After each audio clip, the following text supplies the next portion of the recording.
金錢以外，徐錦耀神父話你知點樣賺取快樂。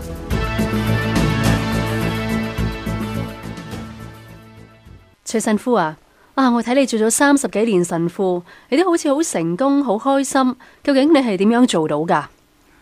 我並唔算係好成功，但有點係真嘅。我係認真去做事，亦都對自己有信心。我重視我自己，所以我好快樂。重視自己真係咁重要咩？係絕對重要嘅。有一個生長喺孤兒院裏邊嘅小男孩，時常悲觀地問院長：好似我咁樣嘅被人拋棄嘅細路，生存有咩價值，有咩意義呢？院長淨係微笑唔答佢。有一日，呢孤兒院嘅院長就俾呢個細路一塊石頭，佢話呢個係我家傳嘅璞玉，價值連城噶。聽日你早上將呢塊石頭拎去市場上去賣，但你記住，無論嗰啲人出幾多錢，你都唔好賣。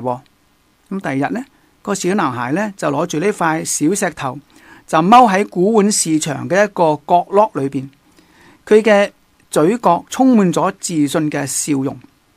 好多人都對石頭非常感興趣，出價亦都越嚟越高。翻去之後，小男孩就好興奮咁向院長報告。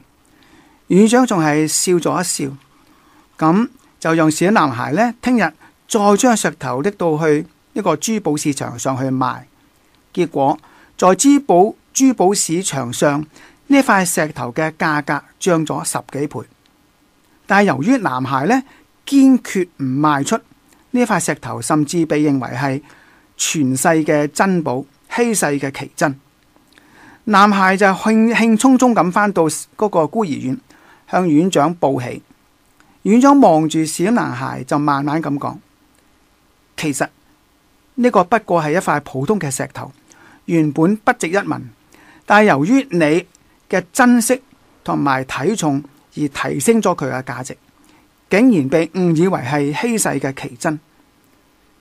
其實你就係好似呢塊石頭一樣，只要你睇重自己，在呢個唔同嘅心態之下呢，你就能夠創造出奇蹟，生命亦都就有唔同嘅意義。事物嘅本身唔會影響人嘅，人只係受到對事物睇法嘅影響。石頭冇改變，佢仍然係石頭，改變嘅只係心態。保持積極嘅心態，一塊石頭都可能賣出傳世珍寶嘅價錢。由此可見，生命嘅價值就取決於你自己嘅心態。人唔能夠改變命運，但可以改變看待事物嘅態度。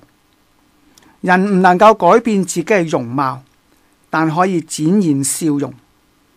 你唔能夠控制他人，但你可以掌握自己。我哋唔能夠預測明天，但可以把握今天。我哋唔可能事事成功，但可以全力以赴。神父啊，我好同意你嘅意見，但係如果一個人太過看重自己的話，會唔會犯上咗驕傲嘅毛病啊？驕傲係建基於虛幻嘅基礎上嘅。驕傲嘅人亦都唔願意承認自己任何嘅成就都係別人、社會、父母甚至係上天嘅恩賜。呢個就係驕傲。但係我所講嘅睇重自己係有根據嘅。心理學家話俾我哋知，我哋有好大嘅潛能。孟子話：萬物皆備於我，亦即係話我哋有極大嘅能量。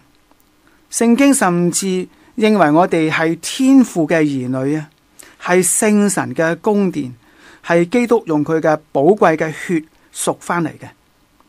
耶穌話：我哋比天上嘅飛鳥，比田野間嘅百合花都貴重好多好多好多。天主為咗愛我哋人類，為咗睇重我哋，連自己嘅獨生子都為我哋犧牲咗。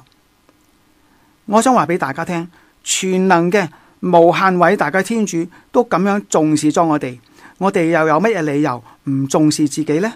好啦，下次再傾。如果想重溫節目，同埋更了解我哋，請登入 www.hklsf.com。